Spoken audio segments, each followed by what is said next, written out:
बनारस देखो, सच बात है कि जो असली बनारस है ना, जो असली बनारसी है वो अलमस्त होता है, अक्खड़ होता है। उसको राजनीति, अरे गुरु ठीक है कोई बात नहीं, वो अपना खाया चना चबेला गंगजल। तो यहाँ पहली बात तो वो ललक नहीं है, और उसके बाद नहीं तो बनारस को तोड़ दिया गया, बनारस को ख़त्म कर दिया गया, बनारसीपन को ख़त्म कर दिया गया। और ये जितने बाहर के लोग हैं चकाचौंध वाले, बड़ा बढ़िया हो रहा है, ये हो गया, कॉरिडोर बन गया। अरे कॉरिडोर क्या बन गया, तुमने बनारस की आत्मा को तुमने ख़त्म कर दिया। पूरा बनारस की आत्मा क्या हुआ करती थी, हमारा पक्का महल हुआ करता था बनारस, हाँ पक्का महल हुआ करता था, आपने उसे ख़त्म कर दिया। और ख़त्म ही नहीं किया, धार्मिक नगरी के नाम पर बनारस के तमाम देव विग्रहों को आपने उठा करके, तोड़ के, ध्वस्त करके नाले में फेंक दिया।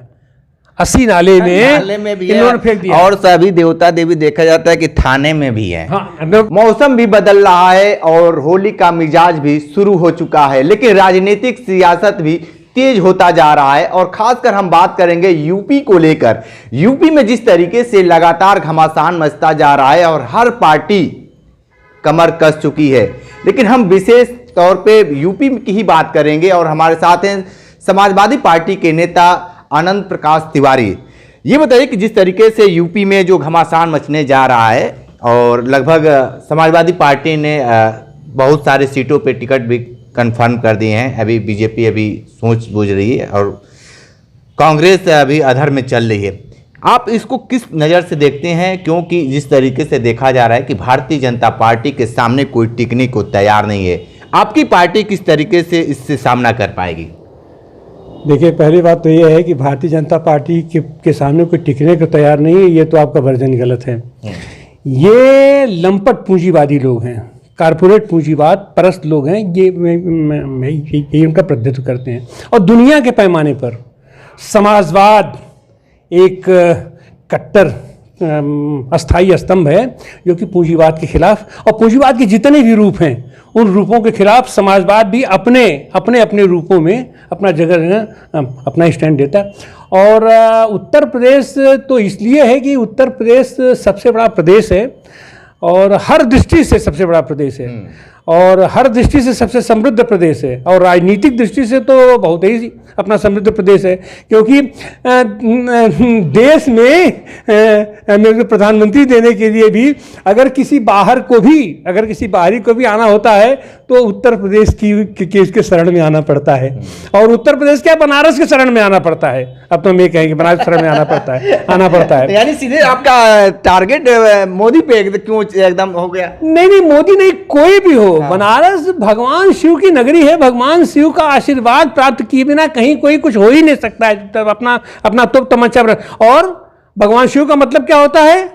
समाजवादी, कामरेड, भूत गण पिशाच, आम आदमी के आराध्य हैं अपने शिव जी।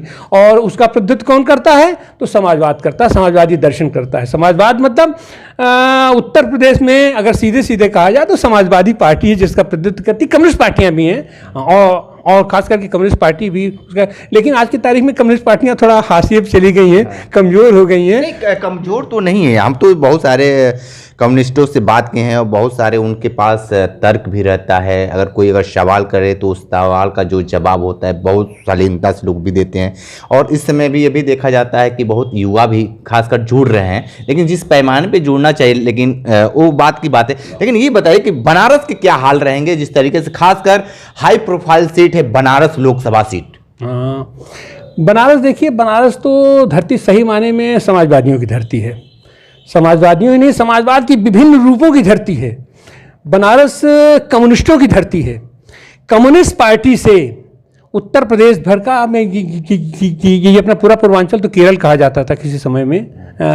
अपना सरजू पांडे, अपना झारखंडे राय, जंग बहादुर सिंह, विश्वनाथ शास्त्री, रुस्तम सैटिन बनारस के। और यहाँ पर जीते थे सत्यनारायण सिंह, जीते थे कम्युनिस्ट पार्टी से, भारतीय कम्युनिस्ट पार्टी से। फिर उसके बाद अपना दो बार यहाँ पर उसको देखिए सेकेंड पोल किए तो रहा। और बनारस में पूरा इतिहास आप उठा करके देखिए, रघुनाथ सिंह यहाँ हुआ करते थे तो वो भी तो समाजवादी ही थे। वो कांग्रेस का बैनर था, अलग की बात है। राजा राम शास्त्री भी समाजवादी ही थे। और बनारस तो आचार्य नरेंद्र, मैंने समाजवाद की जितने भी रूप आप उठा करके देखें, सारे रूप आपको बनारस में मिलेंगे। और रुस्तम सैटिन, माने रुस्तम सैटिन नहीं, 24 के क्या लेकर चल रहे हैं? 24 को लेकर क्या मानते हैं आप, किस नज़र से देखते हैं? क्योंकि आपकी जो उम्र है और उम्र के हिसाब से बहुत सारी चीज़ों को बारीकियों करते हैं, लेकिन इस बार के 24 के चुनाव में क्या देखते हैं? क्या किस तरीके से कांग्रेस है, सपा है, गठबंधन है, तमाम तरह की बातें जो आ रही है, बनारस जो है हाई प्रोफाइल सीट है, और जो कहा जाता है कि प्रधानमंत्री नरेंद्र मोदी यहाँ से चुनाव 2 बार लड़ चुके हैं, तीसरी बार लड़ेंगे या नहीं लड़ेंगे ये तो बीजेपी के शीर्ष नेता ही बता पाएंगे। लेकिन आप क्या मानते हैं, क्या कुछ इस बार के जो आंकड़े रहेंगे उस पर कुछ मजबूती दिखेगी? नहीं, बनारस के साथ दिक्कत ये हो गई है कि बनारस बाहरी लोगों का एक तरीके से ऐशगाह बन गया है इस बीच बनारस। और ख़ास करके हम जिक्र करेंगे श्री चंद्र दीक्षित जी आए यहाँ पर, बाहर से आए, और उसके पहले तो जो भी लोग थे सब बनारस के ही लोग हुआ करते थे। तो उसमें स्थिति दूसरी थी। श्री चंद्र दीक्षित यहाँ पर अधिकारी थे, पुलिस अधिकारी थे, और वो विश्व हिंदू परिषद के उस पर आकर के, और उन्होंने यहाँ पर बड़ा दंगा मार काट करवाया था। उसको लेकर के इतना सप्रेस हो गया था पूरा कि वो आए यहाँ पर।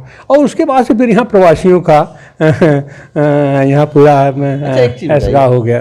बनारस के लोग जो ठेठ बनारस के लोग हैं वो तो समझते हैं कि बनारस, वो तो उनका कोई वो ही नहीं है। लेकिन जो बाहर से आकर इस समय 20 साल में बसे हैं लोग, वो बीजेपी करते, गुणगान करते हैं। लेकिन जो चीज़ देखा जाता है कि इस बार के लोग, हर लोग सोचता है कि हम अपने ऐसे सांसद चुने जिससे हमारी बात हो, मुलाकात हो, सब चीज़ हो।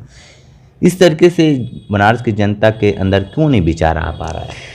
बनारस, देखो सच बात है कि जो असली बनारस है ना, जो असली बनारसी है वो अलमस्त होता, अक्खड़ होता है। उसको राजनीति अरे गुरु ठीक है, कोई बात नहीं, वो अपना खाया चना चबेला गंगजल। तो यहाँ पहली बात तो वो ललक नहीं है, और उसके बाद नहीं तो बनारस को तोड़ दिया गया, बनारस को ख़त्म कर दिया गया, बनारसीपन को ख़त्म कर दिया गया। और ये जितने बाहर के लोग हैं चकाचौंध वाले, बड़ा बढ़िया हो रहा है, ये हो गया, कॉरिडोर बन गया। अरे कॉरिडोर क्या बन गया? तुमने बनारस की आत्मा को तुमने ख़त्म कर दिया। पूरा बनारस की आत्मा क्या हुआ करती थी? हमारा पक्का महल हुआ करता था बनारस, हाँ पक्का महल हुआ करता था। आपने उसे ख़त्म कर दिया, और ख़त्म ही नहीं किया, धार्मिक नगरी के नाम पर बनारस के तमाम देव विग्रहों को आपने उठा करके, तोड़ के, ध्वस्त करके नाले में फेंक दिया। 80 नाले में भी इन्होंने फेंक दिया। और सभी देवता देवी देखा जाता है कि थाने में भी है। हाँ, वही बता रहे हैं। हम लोगों ने वहाँ जाकर के बरामद करवाया 2 ट्रैक्टर, वहाँ से मूर्तियाँ निकाल के रातों रात बड़ा हंगामा मचा, तो हमने ले जाकर के लंका थाने में रख दिया गया। और ये कहा गया कि नहीं यहाँ पर इनका नियमित पूजा पाठ होगा, इनका ये क्या, और जब कॉरिडोर बन जाएगा तो इन सब लोगों को यथास्थान प्रतिस्थापित किया जाएगा। प्रतिस्थापित आपने क्या किया? उसके बाद तमाम मूर्तियों को इन लोगों ने रोलर में डाल के पीस के अपना रेत बना करके सड़क पर डाल दिया।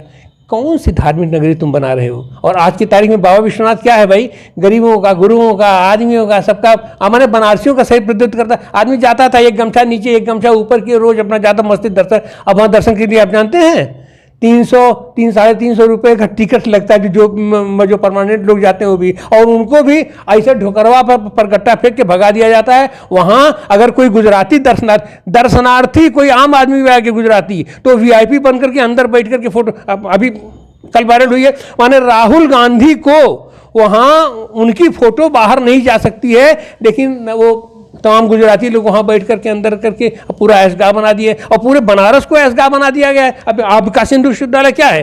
काशी हिंदू विश्वविद्यालय या ऐसे जितने भी स्थान हैं, अब वो तो फुटकर कुछ चीज़ें आ जाती हैं तो सामने आ जाता है, अपने कार्यकर्ताओं का ऐशगाह बना दिया है यहाँ के तमाम गर शास्त्र। बदलाव होगा कि नहीं? 24 बदलाव होना तो चाहिए, बदलाव हो सकता है, बशर्ते विपक्ष या उनके खिलाफ जो ताकतें हैं गंभीर हों। लेकिन अभी फिलहाल तो ऐसा लग रहा है कि शायद लोग गंभीर ही नहीं है, यहाँ के लिए गंभीर नहीं है। थोड़ा सा हनुमान और विकल्प देने वाली बात है कि थोड़ा सा ललकारा जाए समाजवादियों को, तो हो सकता है कि वो पहाड़ उठा ले। समाजवादी ही यहाँ उठा सकते हैं, लेकिन यहाँ दिक्कत ये हो गया है कि अब कहना नहीं चाहिए, सब अपने मित्र लोग ही हैं। ये सीट चली गई है, कांग्रेस को दे दिया गया है।